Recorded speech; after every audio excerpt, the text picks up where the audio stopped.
Welcome back. Well, well, here we are. And would you look at that, chapter 13. And since this rather long chapter, it will be in two parts, around 16 to 20 minutes each, as opposed to 1 hour. Keep in mind, this is it. So we will find out whether or not it is victory or defeat. Here we go then, right into the claws of the beast. Are you ready? Bloodlines. Chupacabra, chapter 13, part 1. Am I dead? Behind the group, now reunited with their missing and injured companion, heard the creaking groan of what to them sounded like wind howling through the boards beneath the old flooring. Within the ruins it kept growing louder as they stood on edge. Cal had his eyes on the cellar door, watching and waiting for the chupacabra to emerge. Everything went suddenly quiet, and the air felt still. Every animal noise within a 1-mile radius seemed to have stopped. Dead silent, they thought to themselves. It was just the wind from the previous storm, but there was no wind. In fact, nothing so much as cricket could be heard. The group then waited again. Cal was looking around, as the two priests, scrolls in hand, prepared for what may be ready to burst out from beyond the door. They had no idea just what to expect. I mean, none of them had even done this before, so how could they?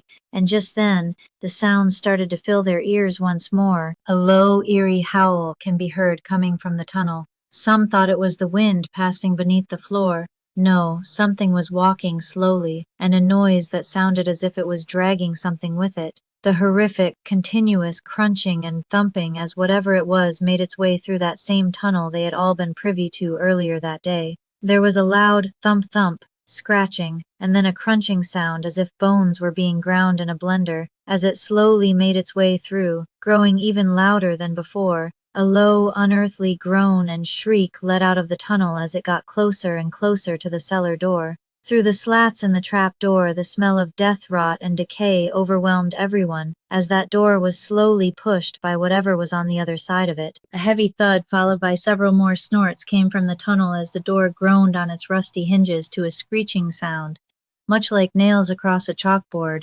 As the door opened, a glow emitting became a beam of foul air and red light. There were a puff and growl with a short snort, as though whatever it was had been caught their scents. Everyone was on high alert. This was it. Sandra stood up, the black silk bag in Father Flanagan's hand, her heart pounding. The chupacabra finally emerged, letting its presence finally be known. Snarling and foaming at the mouth, and with one hiss it had noticed them. All 5 people stood so still in shock. There it was, staring down at this creature. They immediately noticed where the red light had been coming from, its glowing red eyes, its gaze fixed intently upon them, snorting and growling. They now knew what had caused that thumping noise as it walked through the tunnel. It was also carrying something in its mouth, biting down onto it with a sick crunching and grinding, as it walked out of the cellar and jumped onto the side of the foundation with little effort. Sandra took 4 steps back as it slowly took a turn around the back of the farmhouse, heading directly towards them. She thought, if it can just jump like it was doing parkour, then how the hell do I stand a chance? The chupacabra was now on ground level outside. What it had in its mouth, though, they couldn't tell. Only by the firelight that Larry had lit did it release its contents onto the ground, spitting it out in front of the 5 now terrified people. A corpse! It has a goddamn corpse with it! Sandra screamed. Sandra looked at her companions, terrified. Her face had gone pale with sheer terror as it came closer, now within at least 20 feet from them on the other side of the foundation. Cal looked down at the ground. He felt sick. He swallowed the burning vomit that had risen in his throat. No time to vomit now. He choked it back as he grabbed Sandra's hand. Looking down at the corpse, Larry could see it was definitely human, or had been at least. But who, just who had it brought with it, was on everyone's mind. While staying focused as that thing it had just parkoured its way out, what would it do to them? If they moved just a hair to the left or to the right, no one could be certain. Sandra, not being able to take her eyes off of the corpse, noticed the wristwatch on one of the arms, barely hanging on by a thread. She shrieked, "Oh my God, it's Laura, you guys! Look, it's Laura! I know that watch! It was the one that she was wearing!" She screamed as the beast looked at her, its red eyes making her feel as if it was her end. She knew it. She was going to die. I am totally done for and screwed, she thought. The five of them, stunned and completely gobsmacked by the sight of Laura Gray's rotting corpse, had somewhat flickered out of the small, impossible chance of hope that she'd be found, was now gone, laying lifeless, her body gray and black from decay. She was there, on the ground, covered in bites and chewed, though in the some parts of her that remained, her left hand was missing and her face had swollen into an unrecognizable bloated and blackened, moldy state. Her scalp was half hanging of her head, one missing eyeball where it looks as though it had bitten her in the face. It was so hard to tell due to the many injuries to her body, and in the state of decay that her body was in. It had been feasting on her, even as putrefaction had set in.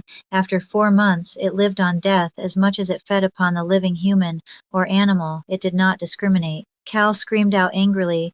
It had her this whole time. She was down there with it. Cal, no time to worry. It's staring at me and it's definitely pissed off as hell. Oh shit. Nah, we're here, Sandra. It's distracted, but keep absolutely still. Please, I am begging you. Don't you fucking move yet. Cal was sure they could try and move into action as the beast stared her down. Sandra was more than afraid after seeing Laura on the ground. She was shaking, afraid she was next. She looked at her. Her skin was starting to slack off with her advanced decay. Bones were protruding through what was left of her lower right leg. Ugh, that's just disgusting, was all heard from Sandra as she shielded her nose from the unholy stench.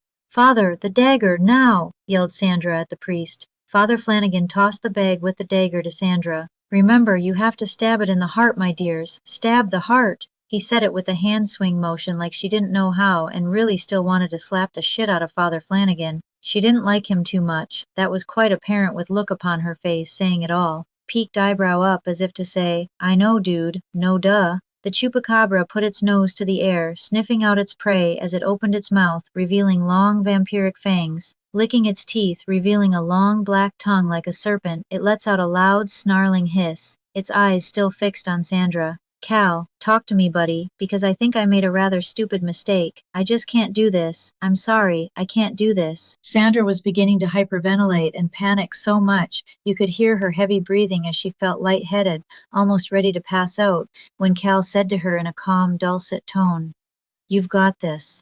You are the bravest person that I know, and you're not a coward, Sandra, yells Cal.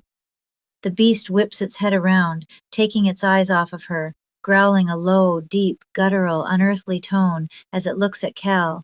It creeps in closer, analyzing its surroundings before turning back to Sandra. Cal was angry. He hated having to just stand by and watch his friend put her own life on the like. He felt like the coward, but didn't want to be a sexist. He just wasn't that guy. He had his 4 daughters and newborn son on his mind. Thoughts of his family gave him all of the strength he needed in supporting her. He yelled on to Sandra, taking his index and middle fingers, tapping them to his chest over his heart, mouthing the words, You are the one, Sandra. You are the bravest person I have ever had to pleasure, to know and call my friend. His eyes wide and filled with both pride and fear were all he could do to cheer her on as it lunged forward, closer to her. She slowly started waking, closer to the beast, as it lowered its head, sizing her up, ready to take her down and kill her. Its ears curled back against its gray-green, scaly skin. The short spikes along its spine stiffened, as where it was feeling threatened. That only made it more dangerous than ever. Like a cornered, starved dog, ready to snap at anyone that got near it. Sandra, looking at Cal, then straight at the Chupacabra as she screamed, it snarled, whipping its head back, hissing while snapping its teeth, trying to intimidate her. Sandra wasn't faltering one bit. She took all of the anger that had built up inside for the last 4.5 months, and looking at Laura on the ground, dead, only fueled that fire, and she gritted her teeth, slowly walking as to not entice the beast to pounce. She hoped it would jump on her before she could react. Father Santoro came up from behind. As he unfurls the scrolls, he starts to read them, hoping that his time with Father Pietro had worked. He had been learning from the old man about the old Mayan hieroglyphs for years, studying them relentlessly, and even dreaming about them. He had a flashback of one of his dreams. I am starting, he yelled. Be ready. It will be angry as I read these as it weakens it. This will cause it to become even more defensive. He felt a strong presence, and there before him stood Father Pietro, letting know him that he was finally ready.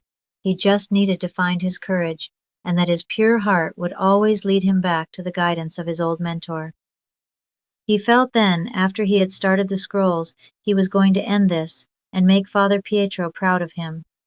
Once Father Santoro started to read the lines within the scrolls, Larry turns to see Father Flanagan slowly backing away as he runs down the path back towards the Bronco.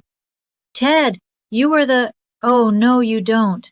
You son of a bitch," he yells. "Where the hell do you think you are going?" The priest jumps inside of his vehicle, locking the doors and leaving the four terrified people standing in front of a hulking beast with red eyes, slowly moving towards them, its mouth foaming, its tongue licking the air, looking straight into Sandra. She gulps as it looms closer, forgetting about the others, catching their scent in the air and the smell of fear, and on its tongue as it looms closer. It paces for a bit before circling Sandra, like prey, lowering its head and stamping its paw against the ground. It back kicks its hind feet one after the other as if it is preparing to charge and attack. Sandra knows that its crouch means it's gearing up to pounce and shred her to pieces. She held the dagger firm in her right hand. She could feel her here beating harder as the Chupacabra moved closer. The beast closes in, now a little faster as Sandra stands with the dagger in her right hand, not knowing if she will live or die. The Chupacabra, now almost within reach of Sandra, Father Santoro grabbed one of the chickens on the ground, cut its throat and stomach, ready to distract the beast if Sandra hesitated. If he had been just a few seconds late to react, the beast would have been nearly upon her as it spread out its claws, its teeth bared. He tosses the chicken and yells out to the beast, as it looks at the ground, then to Sandra, ignoring it completely. Red eyes of death, intent on its prey. It shows signs of intelligence that none of them had anticipated, that was even more threatening for her. She held firm, waiting and watching, as its coiled body vibrated. The spikes running down its back appeared to grow larger.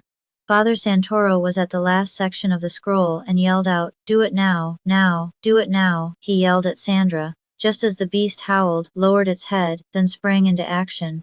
Father Santoro threw a second chicken onto the ground. The beast distracted for a moment by the second chicken, but sensed something was wrong with these chickens. It sniffed, nosed it a bit, huffed, that growled, snarling. It had been fooled. Not quite as stupid or primitive as they had all assumed, it could sense a human dashing towards it from the left side, abandoning the chickens, turning its attention back onto Sandra. Sandra started to walk faster than before, then sprinting into a run towards the beast. Just the Chupacabra turns its head around towards her with its red eyes blinking, its lowered head rises up in threatening motion, starts to gain momentum. It's onto them! It lets out yet another guttural growl, followed by the eerie howl of death as it starts approaching Sandra rapidly. Sandra was now running at full speed, almost within reach of the beast. She yelled back to Father Santoro, "Father, I hope that you have another chicken." "I am going to die, but I better take this fucking thing with me, goddammit. Don't let me fuck this up." She closes her eyes as the Chupacabra is nearly upon her. In her mind she kept hearing the words from behind her repeat over and over, "Kill it now." The Chupacabra lunges in, and just as it's about to rip its bloody claws into Sandra, she closes her eyes, and with her heart pounding, breathing harder than as if she were running the Boston Marathon, feeling every joint and muscle within her body ache. She felt sick, and knew this was the last time she would ever have these thoughts again. Just then, she tripped, somehow falling backwards onto the ground, still screaming, a warrior's scream at the top of her lungs. "Die, you fucking bastard!" End Bloodlines Chupacabra. Chapter 13, Part 1, Am I Dead? I will leave you here for now, contemplating the scene, and I will be uploading the next part soon. Until next we meet.